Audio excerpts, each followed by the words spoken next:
নমস্কার বন্ধুরা, লিপিকা রান্নাঘরে প্রত্যেকবারের মতো সকলকে অনেক অনেক স্বাগত। আজকের আবারও একটা নতুন রেসিপি নিয়ে আমি চলে এসেছি তোমাদের সাথে শেয়ার করব। তো আজকের কি রেসিপি আমি তোমাদের সাথে শেয়ার করছি সেটা একটু তোমরা দেখে নাও।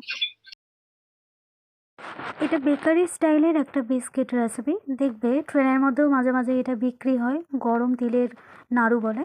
তো সেই বেকারি বিস্কিটের রেসিপিটা আজকের আমি তোমাদের সাথে শেয়ার করব।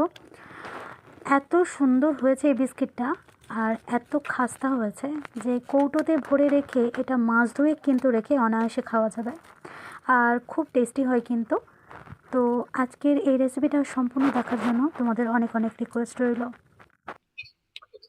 তো সবার প্রথমে দেখো, এখানে আমি একটা কাপের মেজারমেন্ট করে এখানে আমি 1 কাপ পরিমাণ আটা নিয়ে নিচ্ছি, গমের আটা।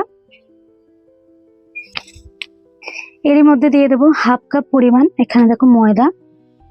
চাইলে এটা তোমরা আটা ময়দা দুটোর বদলে আটা দিয়েও করতে পারো বা ময়দা দিয়েও করতে পারো। দিয়ে দিচ্ছি সামান্য পরিমাণ একটু লবণ। দিয়ে দেব 2 টেবিল চামচের মতো সাদা তিল।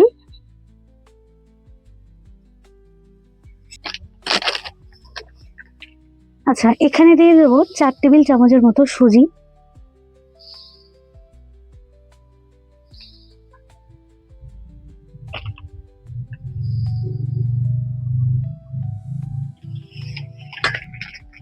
এই সুজিটা দিলে বিস্কুটটা অনেক বেশি ক্রিস্পি হবে আর খুবই মচমচে হবে।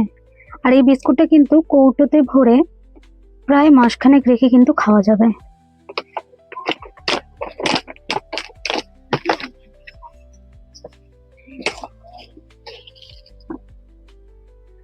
এখানে আমি দিয়ে দিচ্ছি শুকনো যে নারকেল হয়, সেই নারকেল আমি 2 চামচ মতো দিয়ে দেব।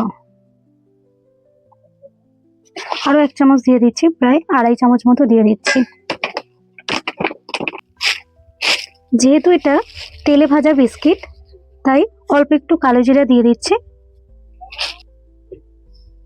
সবকিছু একটু প্রথমে মাখিয়ে নেবো ভালো করে। সমস্ত শুকনো উপকরণ খুব ভালো করে একটু মিশিয়ে নেবো প্রথমে।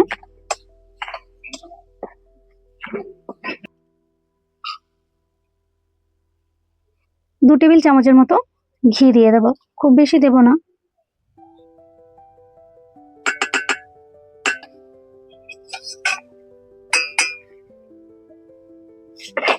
এদিকে আমি যে কাপের মেজারমেন্ট করে আমি আটা বা ময়দা নিয়েছিলাম, সেই কাপের মেজারমেন্ট করে আমি প্রথমে 1/2 কাপ পরিমাণ দুধ নিচ্ছি।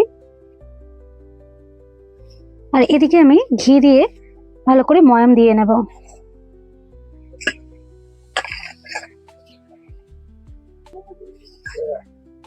এটা যে খুব বেশি মুঠো করলে মুঠো মেরে যাচ্ছে তা কিন্তু নয়, অতটাও ময়াম না দিলেও চলবে।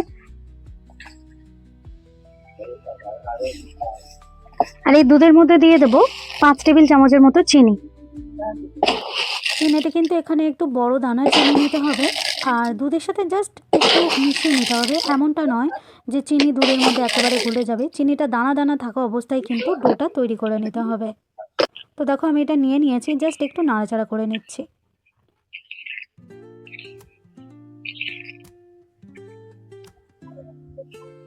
এবার আমি এখানে যে দুধ আর চিনিটা যেটা রেডি করেছিলাম সেটা দিয়ে দেব।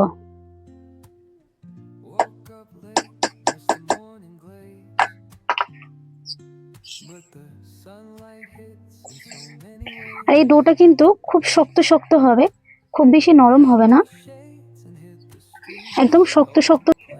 আমি আবারও অল্প অল্প একটু করে দুধ দিয়ে এটাকে মাখিয়ে নেব।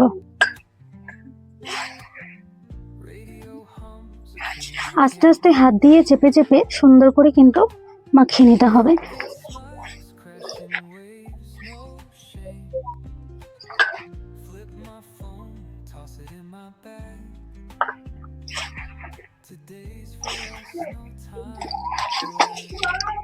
এটা কিন্তু চায়ের সাথে খেতে কিন্তু খুবই সুন্দর লাগে। সন্ধ্যাবেলা সবাই তো যারা বাড়িতে চা খায়, তো তারা কিন্তু চায়ের সাথে এটা খেতে পারবে। চা দিয়ে খেতে কিন্তু ইনফ্যাক্ট এটা খুবই ভালো লাগে। তো এখানে দেখো আমি ডোটা দেখো পুরো তৈরি করে নিয়েছি। আমি একটু কাছ থেকে দেখিয়ে দিচ্ছি। তো দেখো একদম শক্ত টাইপের একটা ডো হয়েছে, মাঝখান থেকে ভাঙলে বুঝতে পারবে। দেখো এইরকম শক্ত টাইপের একটা ডো। তো এবার আমি এর থেকে বিস্কুটগুলো তৈরি করে নেব।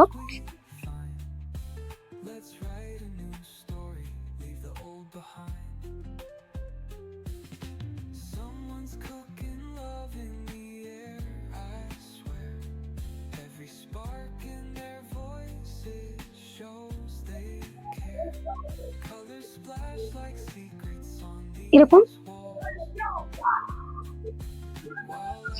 ছোট ছোট করে এগুলোকে তৈরি করে নেব।